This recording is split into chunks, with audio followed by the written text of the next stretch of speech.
Assalamualaikum guys. Baiklah, hari ini saya ingin berkongsi dengan korang. Ini adalah pemandangan enjin sebelum pada Alza dan juga Veloz. Dan ini ialah pemandangan dia selepas kita pasang cover ni. Apa kata kita bincang sikit pasal ni? Ok guys, sebenarnya sudah lama saya beli benda ni dan sekarang baru saya mau pasang.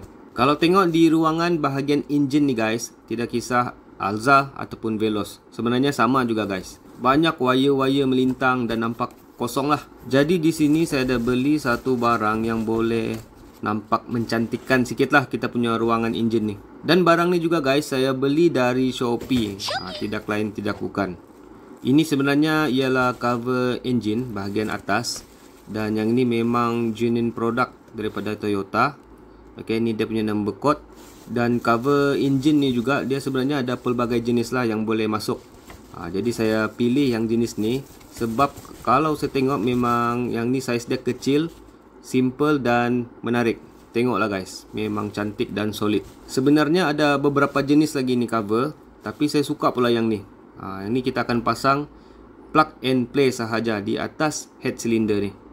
Okay, kalau tengok di bahagian belakang dia ada 3 rubber, 3 getah. Okay, nampak dia punya slot. Ini barang daripada Toyota kawan. 3 kaki dia ni dia sudah sediakan getah dan plug and play. Kejap lagi saya akan tunjuk cara pasang. Itulah kadang-kadang ada kemuskilan juga kenapa Pro 2 ataupun Toyota ni dia tidak sediakan cover. Kalau bahagian bawah memang kosong lah. Air kalau langgar banjir ataupun langgar lopak air memang naik ke atas semua.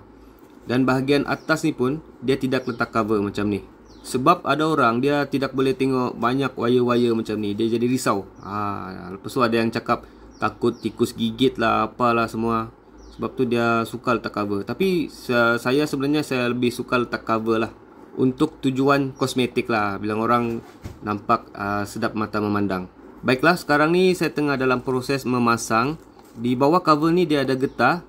Jadi tinggal tekan sahaja ke bawah macam ni, dia akan fit lah. Cuma untuk cover jenis ni dia pakai 2 kaki sahaja guys. Itu pun sudah kuat. Macam yang lain-lain cover dia perlu beli skru. Yang ini tidak perlu guys. Tinggal beli dan pasang terus macam ni.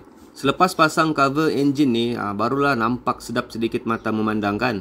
Jadi sesiapa yang ada Pro 2 Alza 2022 ke atas ataupun Veloz boleh pakai ni guys. Memang dia plug and play untuk 2 model ni. Lagi satu, cover ni tidak terlalu besar. Nampak dia masih ada ruang lagi di bahagian belakang. Sebab memang ada yang saya nampak review negatif pasal pasang cover ni. Dia kata wire akan cepat reput, tikus mudah menyorok dan haba enjin terperangkap oleh cover ni. Tapi cuba kamu fikir, kenapa Proton X50, X70 dia buat full cover? Memang kau tidak nampak semua enjin di bawah ni. Tapi saya sudah dapat jawapan dia. Yang pertama, untuk kurangkan cost production. Jadi harga kereta tu dorang boleh main lah, bagi murah sikit. Tapi barang ni tidak mahal pun. Yang kedua, kasih laku kedai aksesori. Macam saya lah, saya pun suka beli aksesori. Seperti biasa, jangan lupa subscribe channel ni, like video dan share dengan kawan-kawan. Thank you guys.